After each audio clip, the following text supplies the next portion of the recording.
प्रिया की जब से जॉब लगी थी तब से वो मुंबई शहर में आई थी।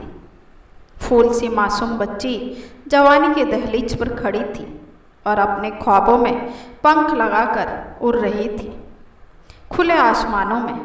पर उसकी खुशी में ग्रहण लगा दिया मुंबई की एक काली रात ने। परंतु आज वक्त ने फिर से करवट बदली और प्रिया के सपनों की उड़ान में फिर से पंख लग गए। ऐसा कहते कहते आशा जी की आंखों से खुशी के आंसू छलक उठे। सच में प्रिया के पापा, आज मैं बहुत खुश हूँ। आंखों से आंसू, खुशी के आंसू पोंछते पोंछते सामने कुर्सी पर चाय पी रहे मुकेश जी को आशा जी कह रही थी,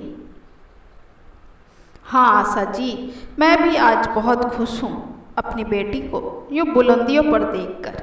आखिर हमारी बेटी ने वो कर ही दिखाया जिसकी हमें उम्मीद भी नहीं थी।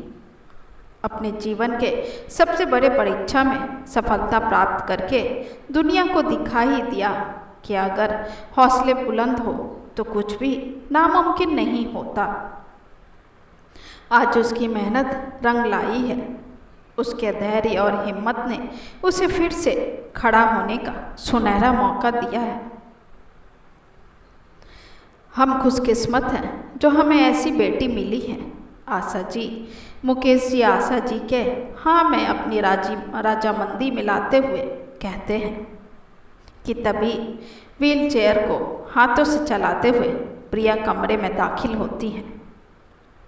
प्रिया को आते देख मुकेश जी और आशा जी अपनी बातों को विराम देते हुए बेटी के पास आकर उसके सिर पर प्यार से हाथ फेरते हैं और उसे ढेर सारा आशीर्वाद देते हैं।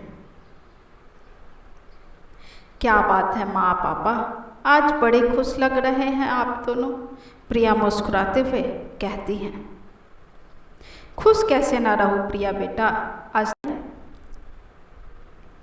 आज तुम्हारी मेहनत जो रंग लाई है, पूरे 2 सालों की कठिन तपस्या कर तूने इसे साकार जो किया है, आज तूने साबित कर दिया कि हौसले बुलंद हो तो इंसान कुछ भी कर सकता है। संघ सेवा आयोग में अव्वल नंबर लाना बहुत बड़ी उपलब्धि है मेरी बच्ची। मुकेश जी प्रिया के गाल को प्यार से छूते हुए भावुकता से बोल रहे थे।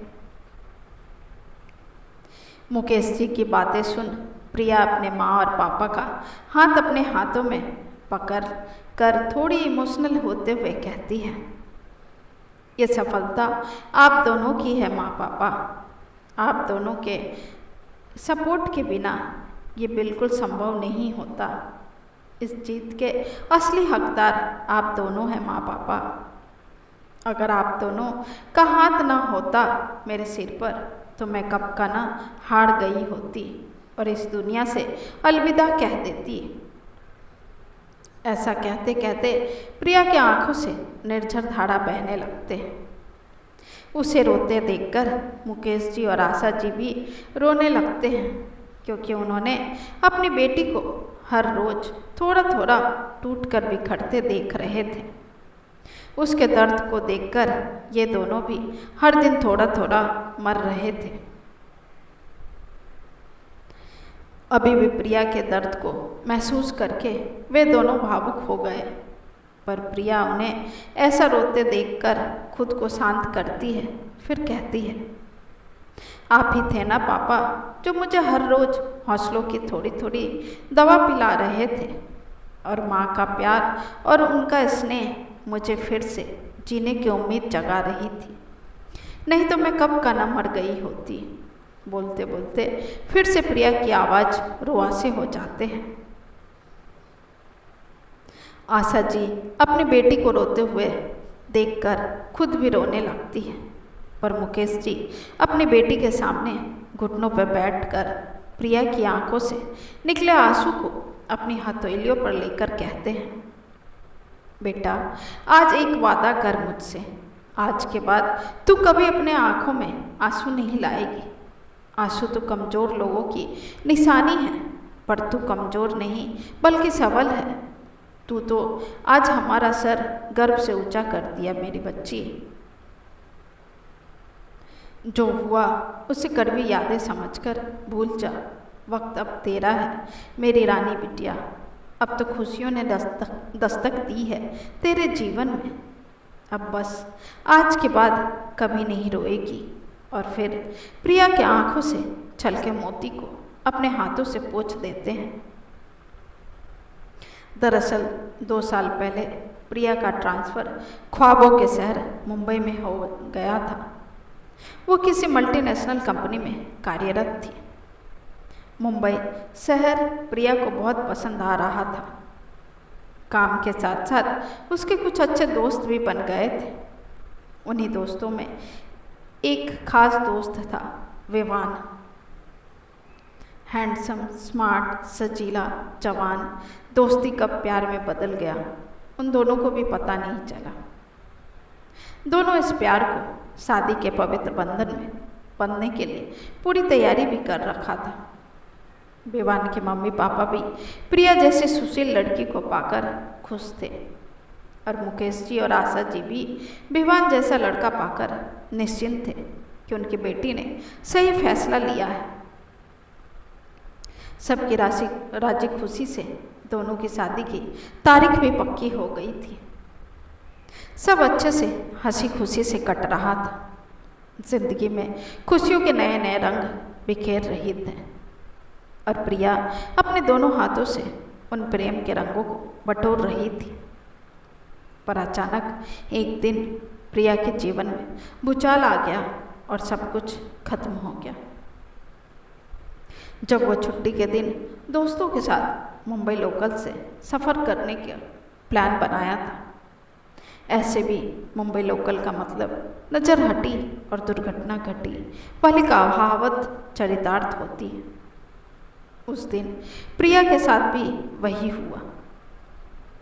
लोकल ट्रेन में भीड़ की वजह से चढ़ते वक्त उसका पैर फिसल जाता है और वो ट्रेन से नीचे ट्रैक पर गिर जाती है।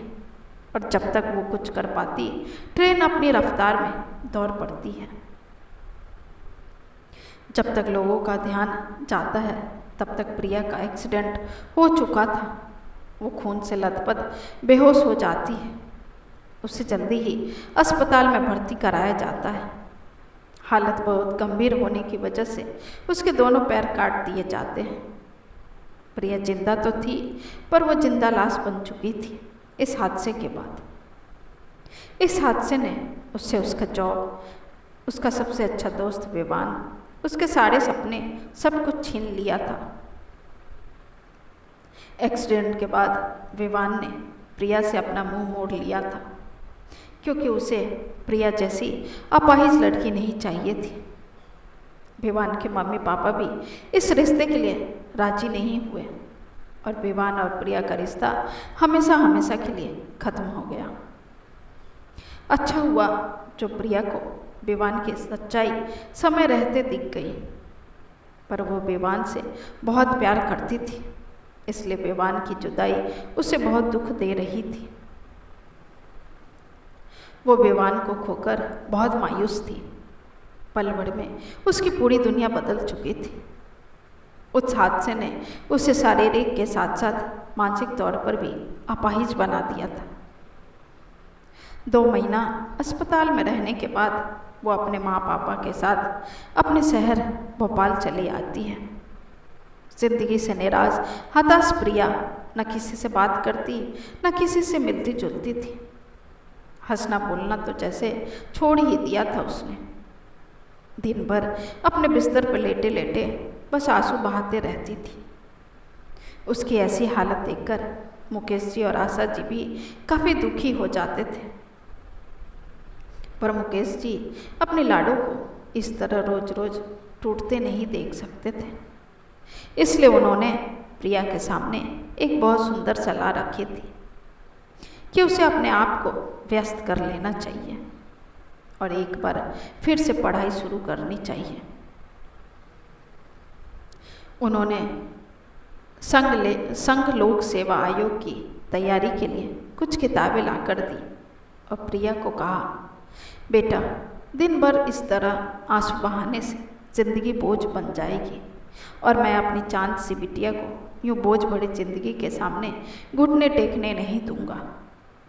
इसलिए बिस्तर पर लेटे लेटे ही ये कुछ किताबें कुछ घंटे पढ़ लिया करो, जिससे तुम्हारा मन लगा रहेगा। शुरू शुरू में प्रिया अपने पापा के दिए हुए सलाह को नज़रअंदाज करती रही, पर वक्त के साथ साथ वो घाव भरने लगे थे और प्रिया दिन रात किताबों में अपना माथा फोड़ने लगी थी। अब बिस्तर से उठकर अपने व्हील चेयर पर बैठना भी सीख लिया था प्रिया ने। वक्त के मरहम से अब होठों पर भी मुस्कुराहट ने दस्तक देने लगी थी और आज प्रिया ने वो कर दिखाया जिसकी कल्पना वो कभी सपने में भी नहीं की थी। सफलता उसके कदम चूम रहे थे।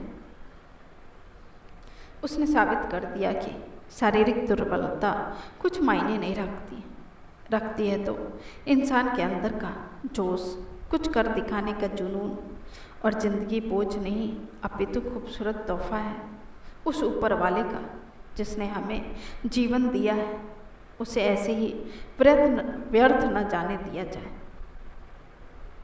आज प्रिया ने ये साबित कर दिया था कि अपाहिज होना कोई दोष नहीं है, बल्कि